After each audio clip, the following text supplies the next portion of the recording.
Good afternoon, everybody. We are going to talk about the relationship between violent content and violent behavior in people. Hi, my name is Domenica Garces. My name is Jocelyn Chalan. Hi, I am Viviana Durazno. Hello, my name is Salome Collantes. And I am Luis Córdova. Hey guys, do you know people who enjoy violent entertainment? Do they tend to be more aggressive? Personality, my brother likes violent visual projects and was never aggressive.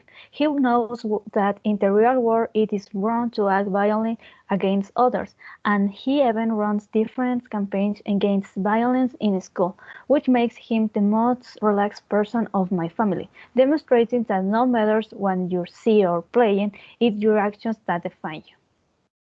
Oh, I have another experience with this topic. Actually, my little cousin had a problem in his school because they started to insult his classmate with strong language that he saw in a TV program.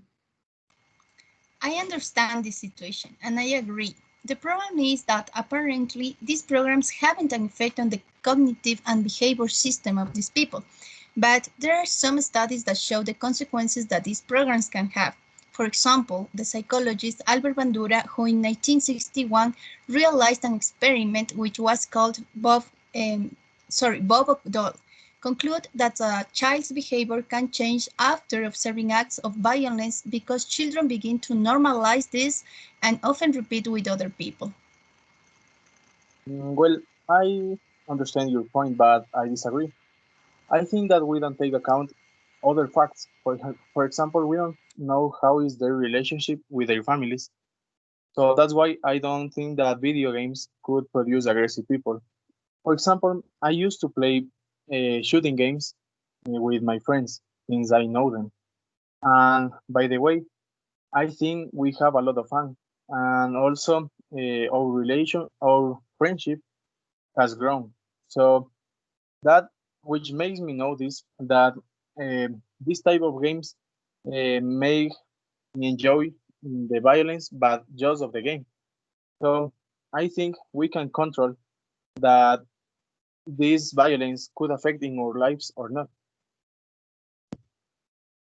I decide with you, Luis, because first, I think that the problem about the violence on TV shows and video games is that some teenagers can see or separate reality from the fiction. And second, they could present mental illness about suicide risk, aggression, and conflict at home and the school and in public space.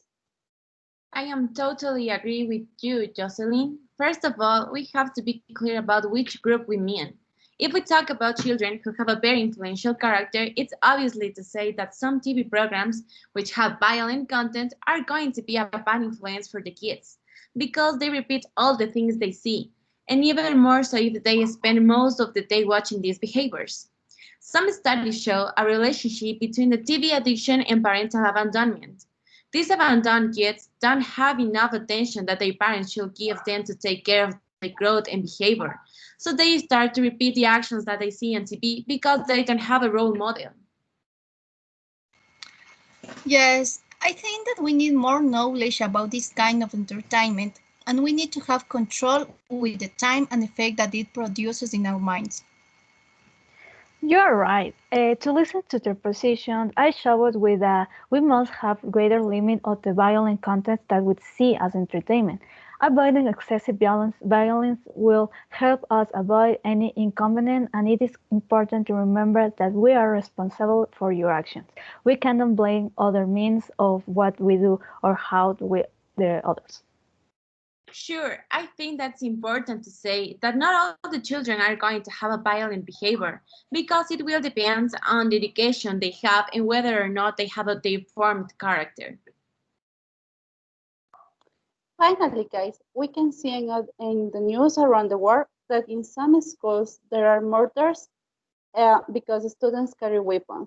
I think that the kids need more control from their parents about what they do at the school. Hey guys, thank you for your opinion. Bye. Bye. Bye Thank you. guys. Bye.